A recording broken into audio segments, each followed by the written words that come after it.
Today, we're going to talk about the power of the prayer circle, the power of prayer, gratitude,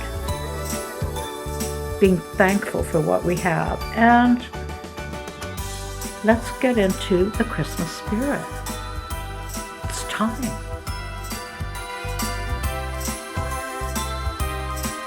Hi, I'm Denise. Welcome to Travels in My Chair. Glorious day here today, beautiful, sunny, and I had the most wonderful thing happening a week ago Saturday. My kids came over with the grandkids. We were making wreaths. We were going to have wreath making day, and guess what? They decided to decorate the house. They went under the house, they got all the Christmas stuff out. Oh, you guys, thankful? Wow, it was so wonderful to have it done, and done so seamlessly, the kids all participating, everybody just getting the stuff out, because I have my treasures, and I'll show them to you, but I've had them for years. Some of them go back to the 50s. When we moved, I got rid of probably 75% of my Christmas stuff. I had lots. I love a traditional Christmas. I love the deep reds and the golds and the burgundies. I only brought with me what I love. So every year, what I love goes out. The crawl space underneath grandparents. This is my experience. I didn't know you had Jack in the Box. That's really cute. Does it work?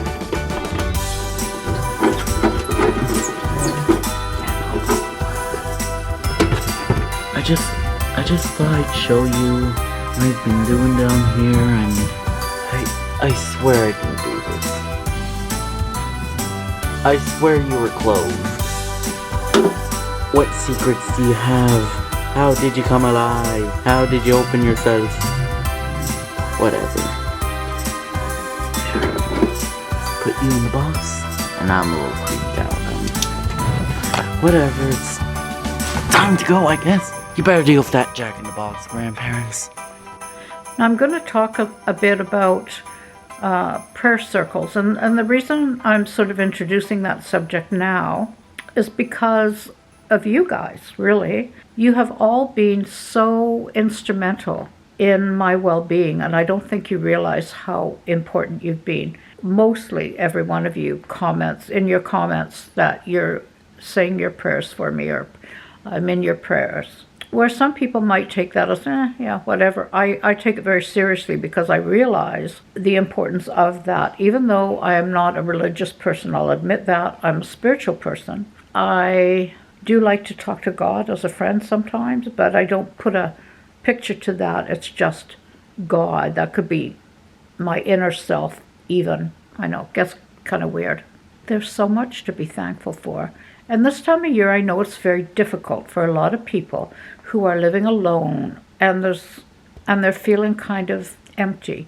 And I have to admit that after Christmas is over, the decorations all come down, and now we enter the darkness of January, where, it gets dark by 4 o'clock, and all of a sudden all the warmth of the red that was in the house over Christmas is all gone.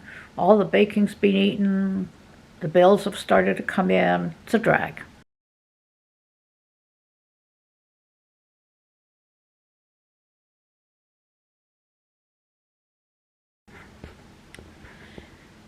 So what I'm thankful for, of course, my family, my friends, you guys, and all of a sudden, for whatever reason, people are buying my trees.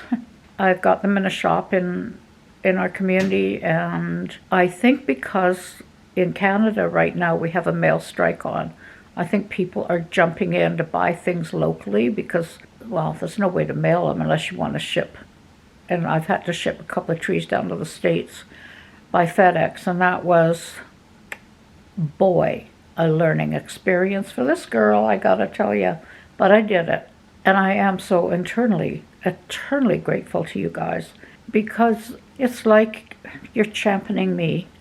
It makes me feel like I want to keep on going, even with the health stuff, in spite of the health stuff. And of course, I'm fully into my making fun things happen for people this year. I guess it would be next year, because this year's almost over. But next year, Watch out, world. I'm going to have fun. Can't wait. This weekend I go to Winter Harp. I told you about them. It's a most wonderful, beautiful ceremony of getting ready for Christmas. Very, well, medieval. The costumes, the beautiful old instruments, the harps.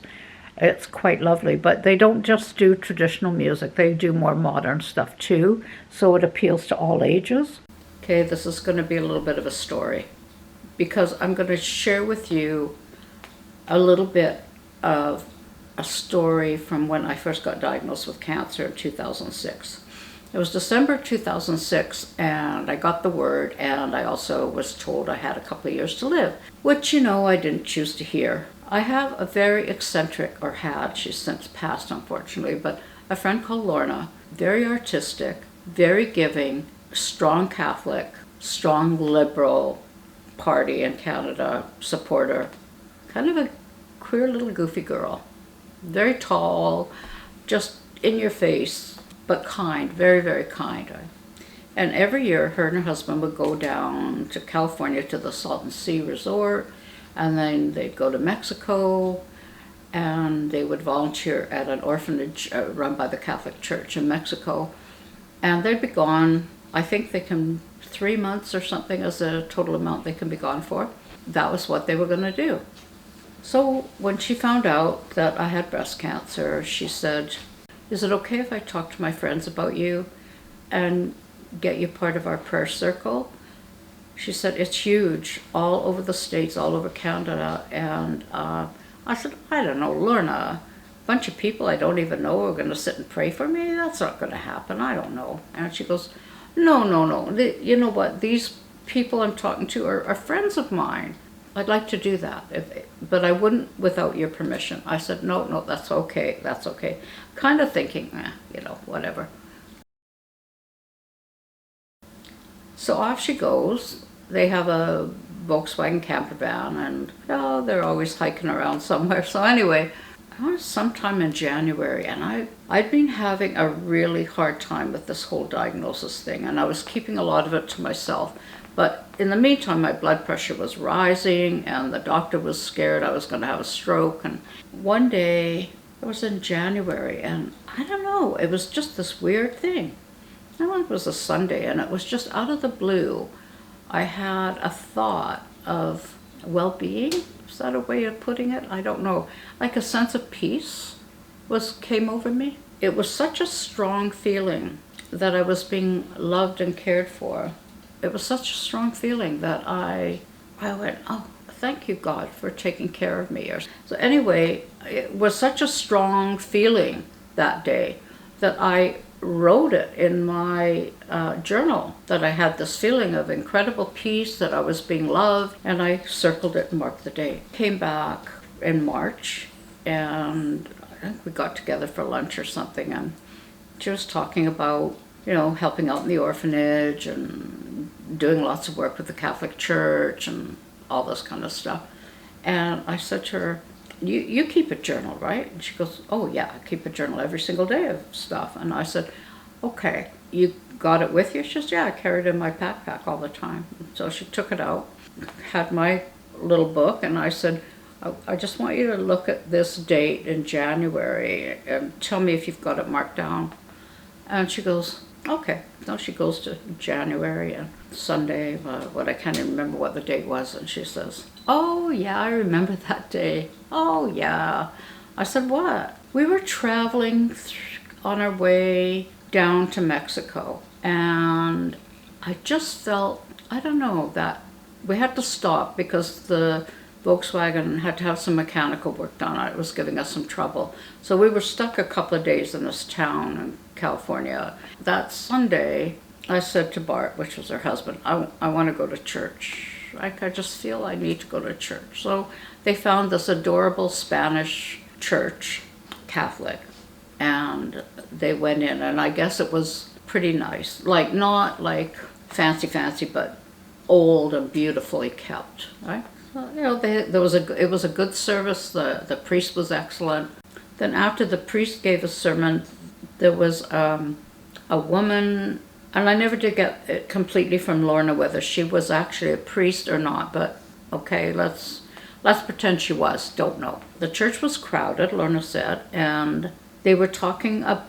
People were invited to talk about personal things, and so Lorna, much to her husband's surprise, got up and asked if they had a prayer circle. Somebody said yes, they did, and she said, well, I have a friend.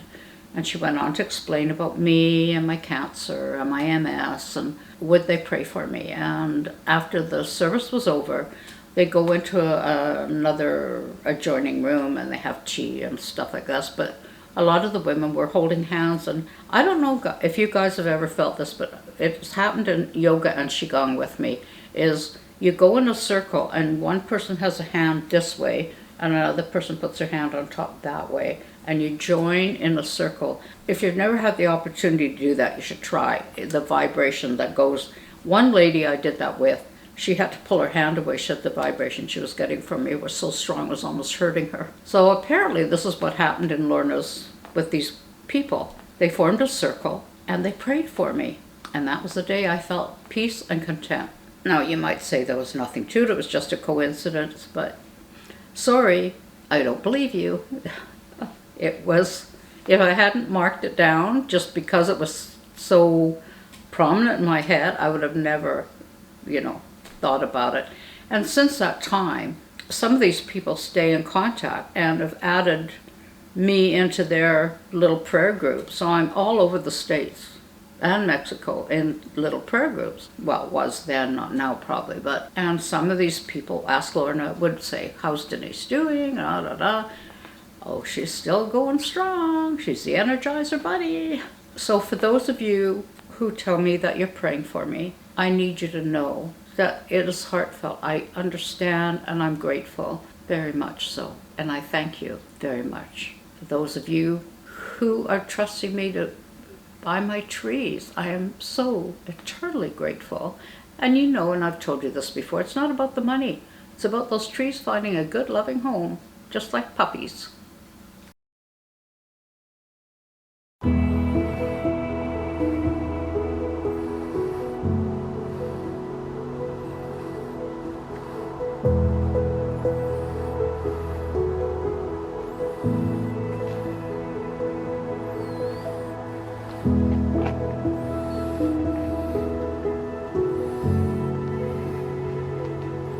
Now, I hope I'm not boring you or didn't bore you with my story about Lorna and her prayer circle, but I wanted to make a point, and that point being that the power of prayer is pretty important.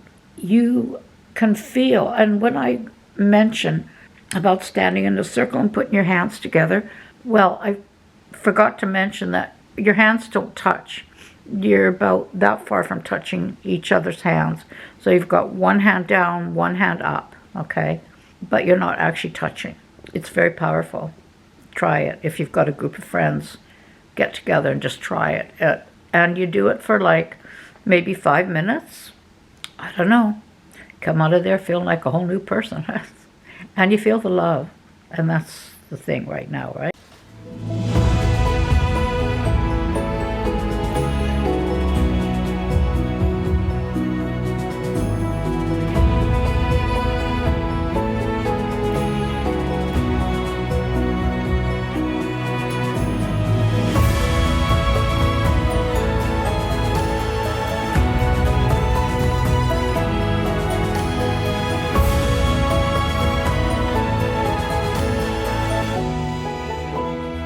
So again, thank you so much for your prayers. I love your comments. Please subscribe if you haven't. Like if you wish. It's just been a wonderful journey. And this year, with its ups and downs, has been okay too. So thanks for joining me. I'll probably see you in a couple of weeks. And get into the Christmas spirit, okay? Because, it doesn't have to cost a lot of money. It's just the feeling that you have inside. Anyway, we'll see you. Love ya. Bye.